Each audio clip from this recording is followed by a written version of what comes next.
and welcome back to my kitchen for a new dessert devotion. This devotional is a part of my community kitchen series. Now, we know that baking can be a part of our spiritual practice. When we bake, we slow down. It creates a space for us to reflect, to pray, to think, and to take care of ourselves and even others. So, with our community kitchen series, we are looking at ways that food can be used to not only nourish us in our own homes, but food can nourish and even transform our communities. So, for our community kitchen series, today's special guest is Kim Jenkins, Executive Director of the Open Door Community House here in Columbus, Georgia. And our featured recipe is an easy and delicious pecan cobbler. The first thing we're going to do is take 2 refrigerated pie crusts. I just like to fold the edges in so that we can make them kind of a rectangular shape for our 9 by 13 glass dish. All right, so I put my 2 pie crusts aside for now, and now I'm going to start on the pie filling. This is 2.5 cups of brown sugar. I've added 2 sticks of melted butter. I'm going to add 2.5 cups of corn syrup. And warning, it's going to take more than just that regular bottle of light corn syrup. You're going to need another half cup. Now I'm going to add 6 beaten eggs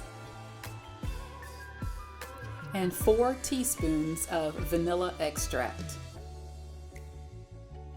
Now of my 4 cups of pecan halves, I'm going to pour 2 into my pie filling. And if you want, you can chop these 2 cups of pecans, or you can leave them as halves. So now I'm going to take half of the pie filling that's in my bowl and pour that on top of that first layer of crust. Now I'm ready to lay that second pie crust on top.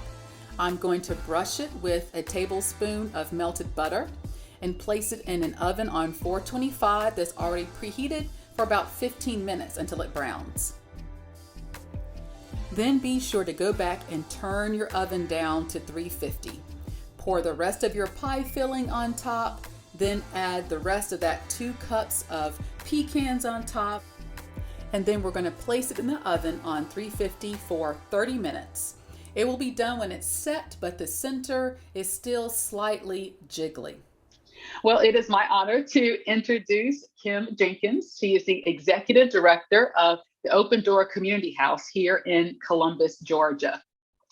Well, we know that Open Door, basically the overall mission, right, is to commit to long-term solutions to breaking the cycle of poverty and really envisioning a community that ultimately is free from poverty. Absolutely. So that is no small task. Now, there are some short-term programs, right, that I kind of know about and that many in the community are familiar with. One of my favorite is the Matthew Promise Academy, which is a free after-school program. And it's really great. It offers daily devotionals, arts and crafts, sports and recreation, tutoring, homework assistance. They do community service activities, and there's even an awesome music program as well, right? Yeah, but as part of our community kitchen series, Kim, with the Dessert Devotion, we're looking at ways that, baking, I find is something that's inspirational. It's a way of slowing down. I think of it almost as a spiritual practice. You can't rush baking, and it gives you that space to reflect and to grow individually. But I know that food is also a way that can be used in our community to transform our community. And I know that one of the ways that Open Door is using food in kitchens to transform our community is through your, relatively new Culinary Arts Institute. So I want to ask you to share with us more about that program and what it's doing for Columbus. Oh, sure. Thank you. Happy to. And thank you for inviting us to be here today. And we are delighted you serve on our board. Thank you so much. You bring, as you can imagine, everyone energy and excitement and great questions. So thank you. We are really excited about what's happening in our community around culinary arts. So there's just an explosion of need right now, and really people taking a hard look at how food can be used as medicine and how it can be therapeutic if you're the ones creating it in lots of different ways. So all the way back in 2008, we contacted Columbus Tech and said, what's the up and coming industry over the next decade? And they said culinary arts. And I think we've seen that play out here in Columbus. What we have now is a 20-week program.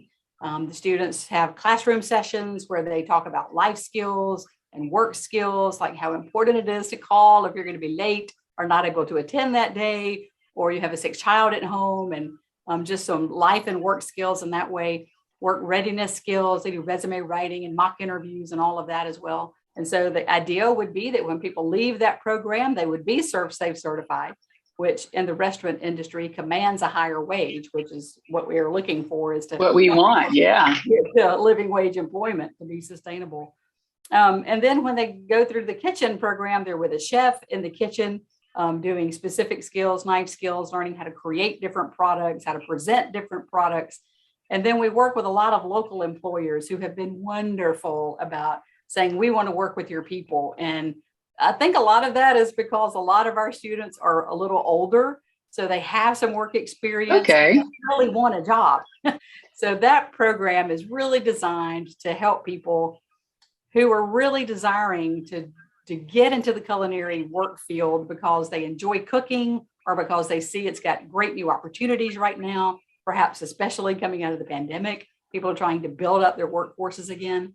And we give them the training and the skills and the resources to really make some of that happen. And again, financial sustainability is what we're working toward, so families can not have to worry so much about where things are coming from day to day. Now, I also know that there's an incubator program as well. Can you talk a little bit about that? Oh, I'd love to. That's one of our new innovative programs that we've started. We started it during the pandemic. So kind of that second phase for people who are coming out of culinary arts training out of our program currently, and we're about to start expanding it into other programs across the city. But for those who really want to start their own culinary business, they want to be a caterer, they want to do baking, they want to do a food truck, whatever it is. This is an opportunity for them to have not only the training, so they go through the Co-Starters curriculum, which is a 9-week training where they look at their business idea, they create a business plan, and then as they begin to move forward in that process, we can then connect them to mentors, which is phenomenal. The people who are coming to us and saying, how do I help with this? But lawyers and CPAs and others to get their LLCs and their EINs to get their business started. And so we've got people launching businesses. We've got some now who are selling online or selling in markets. And so it's really exciting to see what can become of that, so that again, people can not have to struggle so much, but when they can find something that they love to do and that it's financially sustainable, it's a win-win. And for those of you who are watching, if you want to know more about Open Door, we have only touched on a few of the community programs that are offered through the Open Door Community House. So you have to go to their website, follow them on social media to see more of what they're up to. So I have to ask you, Kim, what is a story or some inspiration right now that just gets you up out of bed to go to work to tackle something that is seemingly huge and endless, right? Which is tackling that Goliath of poverty every day. Yeah, that's a great question. And I mean, if you have 6 hours, I can tell you lots of stories. Because I'm glad to hear you got 6 hours worth of stories. Because every day there's always the one person that this is why we do this. Travis is 30 and he came in, and we haven't seen him since he was 12 because he had to move out of town when his mother passed away at that age. And so he came back just to see what was happening here and to tell us more about kind of his experience here. And as we walked and talked and toured, we heard more of his story. That he said, y'all have no idea what an impact this place made on me as a young kid. He said, I didn't value that when I was younger. I didn't recognize that as I was younger. He said, but looking back on my life, it was here that I felt like I had a family. It was here that I felt like I could come and be myself and learn things and get help with my homework and play sports and have friends and just engage. He said, it was here that set the course for the rest of my life. And today, Travis is married with 2 children. He's an Army captain stationed at Fort Bragg. Wow. And he was here for like jump school or something, which is why he was even in Columbus. Oh my gosh, how incredible. I know. So he was here for a very short time, but wanted to come by and say, hey, and say, this is the impact y'all made in my life. And he said to us that day, he said, I know most people are not going to come back by and tell you the impact that you've made. He said, but I'm an open door kid telling you now, don't stop doing what you're doing. Keep these programs going because it had a huge impact. Here in this family, for generations, the cycle is broken. It is broken for his family because of what Open Door was able to do for him. And even through those losses, what was planted in him continues on. I mean, that is truly, truly amazing. Oh, absolutely. So what I want to ask you is, what are you excited about right now at Open Door? Like, what's the latest? I think what is happening in our neighborhood around food, to be honest with you, is one of the things that really is exciting to see what is not only happening, but where it's going. So for those who may not be familiar or as familiar with this area, so the North Highlands area, the 2nd Avenue area is really kind of booming into this whole food hub idea. So you'll see the Mercy Med Farm, you see the food mill, you see things happening, but there's this behind the scenes, if you will, whole movement of how do we help people not only have greater access to healthy food that they can afford, that can be not only better for their families, but also give them opportunities for job creation. And so that is kind of where our incubator fits into the whole food hub idea in this neighborhood and for this whole community, all of Columbus. Part of our mission statement is to empower impoverished people in our community to realize their full potential as children of God. I think Travis certainly has lived into that. And I think a lot of the people that we're seeing to really connect with job opportunities and job creation, especially for women who typically have so many other barriers in the workforce, but to see them succeed and to see them truly reach their potential and share that with their children. We have a lot of women who say, yes, I'm doing this for me, but I'm doing it more so for my kids. Well, I am excited about some of the possibilities that are happening. And like you say, this movement that is transpiring and taking place here in Columbus. So how can people who are watching and learning more about Open Door get involved? Oh, that's a great question. Thank you. One of the ways always, and you're going to hear this from probably every nonprofit, but one of the ways certainly is financial support. That's always a way that helps keep all of the ministries running, and that's very much appreciated. Mm-hmm. For people who would like to volunteer, there are opportunities now that the pandemic is lessening a little bit in our community. We certainly need people to work with our children in the after school program, to help with homework, to help with reading, or to help offer a class in the culinary arts program, or to be available as meal providers for the Circles program on Tuesday nights, or even to serve as an ally for someone to walk alongside a person who's currently living in poverty for 18 months as they put their plan into action. So there are lots of ways to get engaged with us, from short term, like sending a check, or longer term, like investing in the life of a child or someone in our website has more information about that at odch.org.